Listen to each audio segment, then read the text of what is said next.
അനധികൃത വെൽഡിംഗ് യൂണിറ്റുകളുടെ പ്രവർത്തനം നിരോധിക്കാൻ സർക്കാർ ഇടപെടണമെന്ന് Kerala iron fabrication and engineering unit association.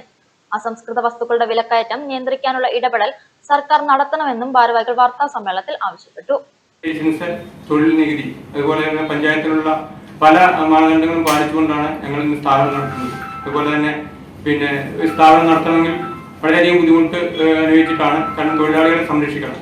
Palakkad ജില്ലയിൽ തന്നെ തൊഴിലാളികളെ സംരക്ഷിക്കാനുള്ള പല പദ്ധതികളും ഞങ്ങൾ സംഘടനാ രൂപത്തിൽ ഉണ്ടാക്കിയിട്ടുണ്ടെങ്കിലും അതൊന്നും നമുക്ക് നമ്മുടെ മെമ്പർമാരെ നമ്മുടെ സ്ഥാപനത്തിൽ നിൽക്കാത്ത ഒരു അവസ്ഥ വരികയാണ്. കാരണം ഇന്ന് നമ്മുടെ ഇൻഡസ്ട്രിയൽ ഉടമകൾ ചെയ്യുന്ന അതിനേക്കാൾ കൂടുതൽ മെമ്പർമാരെ വെച്ചുകൊണ്ട് മൊബൈൽ ഒരു മാനദണ്ഡം പാലിക്കാതെ മൊബൈൽ വർക്ക്ഷോപ്പുകാർ ഇറങ്ങി പ്രവർത്തിക്കുന്നത് കാരണം ഇന്ന് സ്ഥാപനങ്ങൾ പൂട്ടിയിടേണ്ട ഒരു അവസ്ഥയിലേക്ക് വരികയാണ്. അതിനുവേണ്ട എല്ലാ കാര്യങ്ങളും ഗവൺമെന്റ് തലത്തിൽ നിന്നുണ്ടായാൽ മാത്രമേ ഞങ്ങളുടെ സംരംഭങ്ങൾ ഇനി ഞങ്ങൾക്ക് നിലനിർത്തി കൊണ്ടുപോകാൻ സാധിക്കുള്ളൂ.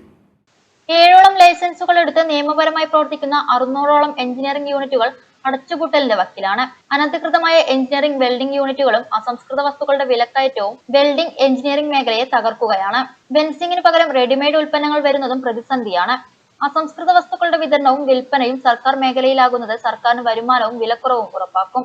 സെപ്റ്റംബർ 29-ന് ആലത്തൂരിൽ നടക്കുന്ന കൺവെൻഷന് ശേഷം സംരക്ഷണം ഉന്നയിച്ച് വിവിധ സമര പരിപാടികൾക്ക് നേതൃത്വം നൽകുമെന്നും ഭാരവാഹികൾ പറഞ്ഞു.